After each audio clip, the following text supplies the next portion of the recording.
অনেক বড় একজন কামিল ফকিরের সাথে তার এলাকার তার পরিবারের রক্ত সম্পর্কের আত্মীয়দের মধ্যে একজন বয়স্ক লোকের অনেক ভালো সম্পর্ক ছিল।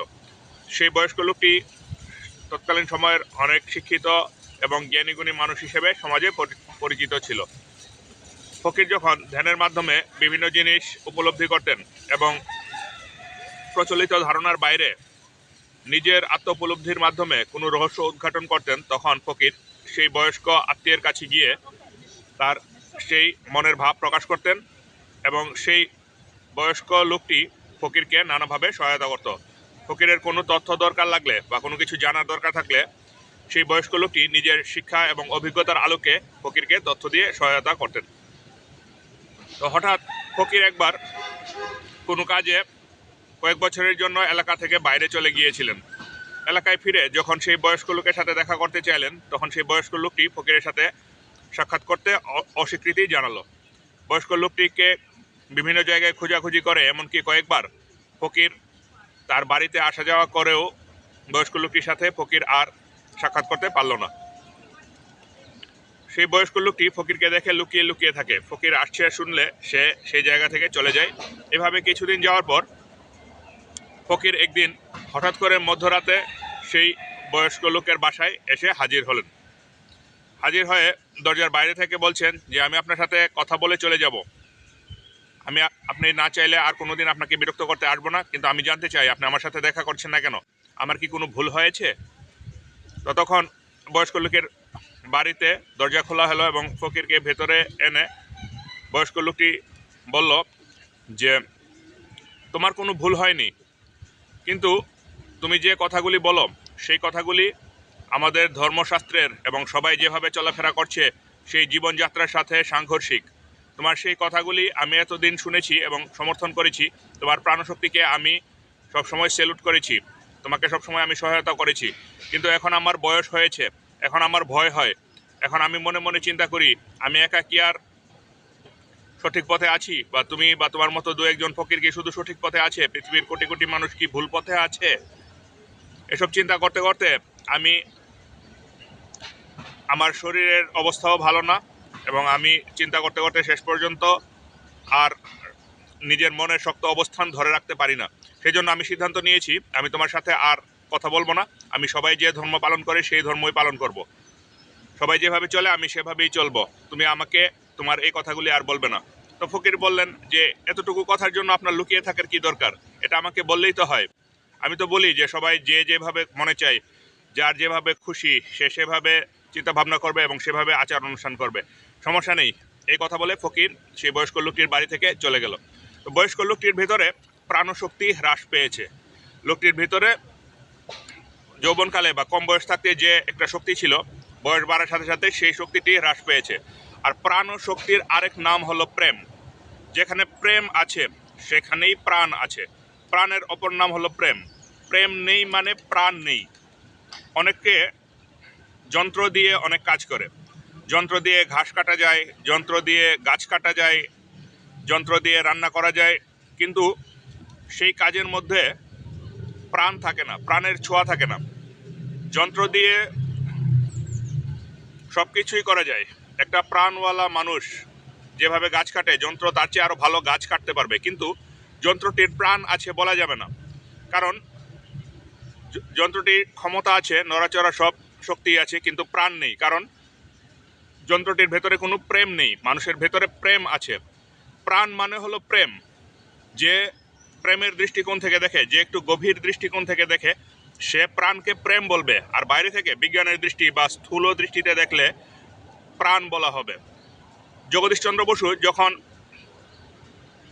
আবিষ্কার করলেন যে গাছের প্রাণ আছে, গাছ সাড়া দেয়, গাছ কে তাকে ভালোবাসে এবং কে তাকে কষ্ট দেয় এগুলি চিনে, এবং গাছ তার ভালোবাসার মানুষের সাথে একরকম ব্যবহার করে এবং তাকে কষ্ট দেওয়া মানুষের সাথে আরেক রকম ব্যবহার করে। এই জিনিসগুলি জগদীশচন্দ্র বসু বিজ্ঞানের মাধ্যমে প্রমাণ করেছেন। সাড়া দেওয়ার মানেই হলো গাছের ভেতরে একটি প্রেম আছে, একটি চৈতন্য আছে। প্রাণ বলা যায়, চৈতন্য বলা যায়, প্রেম বলা যায়, সব জিনিসই এক। গাছের ভেতরে একটি প্রেম আছে, একটি চৈতন্য আছে, একটি প্রাণ আছে। আর যখন এখন তো আবিষ্কার হয়েছে যে গাছের ভেতরে প্রেম আছে বা প্রাণ আছে। পরে আস্তে আস্তে বিজ্ঞান যখন আরও অগ্রসর হবে তখন আবিষ্কৃত হবে যে পাথরের ভেতর বা পাহাড়ের ভেতর বা যে জিনিসগুলিকে প্রাণহীন জড় পদার্থ হিসেবে ধরা হয় সেই জিনিসগুলির ভেতরেও প্রাণ আছে, সেই জিনিসগুলির ভেতরেও একটা প্রেম আছে। এটা বিজ্ঞানের মাধ্যমে সামনে আবিষ্কৃত হবে। তো প্রেম যখন থাকবে তখনই তোমাকে প্রেমের পথে চলা শুরু করে দিতে হবে, কামালিয়তের ধ্যানের পথে পরমের সাথে প্রেমের।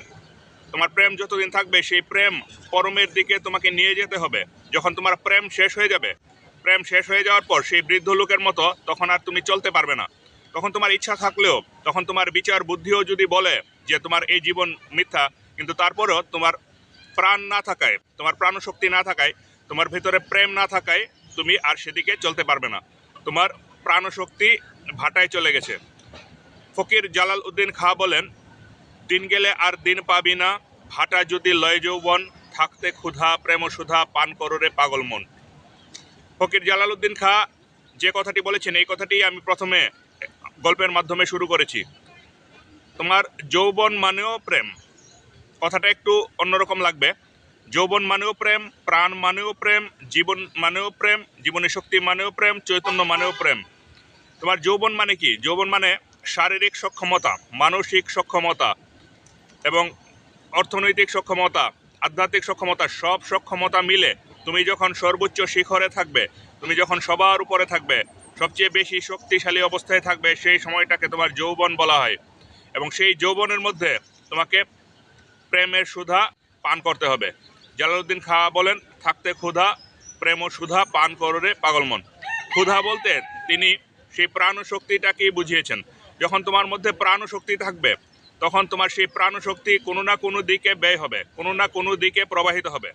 তোমার প্রাণশক্তির মাধ্যমে তুমি যদি সত্যের পথে যাত্রা করো তাহলে সেই প্রাণশক্তি তোমাকে প্রেমের সুধার কাছে নিয়ে যাবে। আর প্রাণশক্তি যদি তুমি লোভ, হিংসা, অহংকার ও অন্য সকল বাসনার দিকে প্রবাহিত করো তাহলে সেই প্রাণশক্তি তোমাকে শয়তানের দিকে নিয়ে যাবে, তুমি আস্তে আস্তে শয়তান হয়ে যাবে।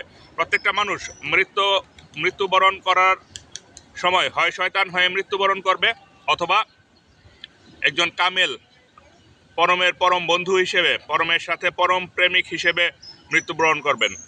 এই দুইয়ের বাইরে যাওয়ার কোনো পথ নেই।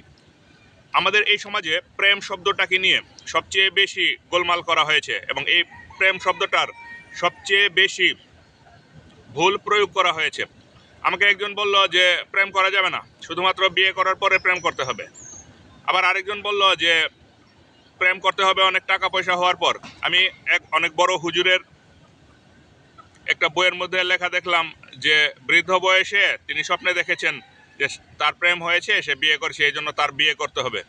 তো এই ধরনের বৃদ্ধ বয়সে যেটা করেছে এটা কোনো প্রেম নয়, বা বিয়ের পরে বিয়ে করে ফেলতে হবে, বা লোভ। অনেকে বলে যে ভাইয়ের ভালোবাসা, মায়ের ভালোবাসা, বাবার ভালোবাসা, বাবার প্রেম, মাতৃপ্রেম, এগুলি বলতে আসলে কিছু নেই। এসবগুলি হলো ধোঁকাবাজি, এগুলি হলো লোভের বিস্তার। এ ব্যাপারে আমি আলাদা ভিডিও তৈরি করব। তো আমাদের সমাজে প্রেমকে বলা হয় লোভ। কেউ যদি প্রেমের পথে চলে, কেউ যদি প্রেমের শক্তিতে বলীয়ান হয়ে দৃঢ়ভাবে কোনো দিকে অগ্রসর হয়, তখন সমাজের সবাই মিলে বলে যে সে লোভে পড়ে গেছে, তার লোভ হয়ে গেছে। প্রেমের জন্য যদি কেউ কোনো স্ত্রীলোকের কাছে বা কোনো স্ত্রীলোক হলে পুরুষ লোকের কাছে যায় তাহলে সেটাকে লোভ হিসেবে সমাজে আখ্যায়িত করে। বা প্রেমের জন্য যদি কেউ অন্যরকম কোনো কথা বলে, আমাকে তো অনেকবার বলেছে যে তুমি একটা লোভে পড়েছো, তুমি একটা কিছু পেয়েছো, তোমার একটা দল আছে, তুমি দলের জন্য এসব কথা বলছো। তো প্রেমকে বলে লোভ, আর লোভকে বলে প্রেম। এই বৃদ্ধ লোক লোভ করছে এবং ওই ভাইয়ের ভালোবাসা, মায়ের ভালোবাসা ইত্যাদি বলতে যেগুলি বোঝানো হয় এই সবগুলি হলো লোভ। সেই লোভগুলিকে বলছে প্রেম।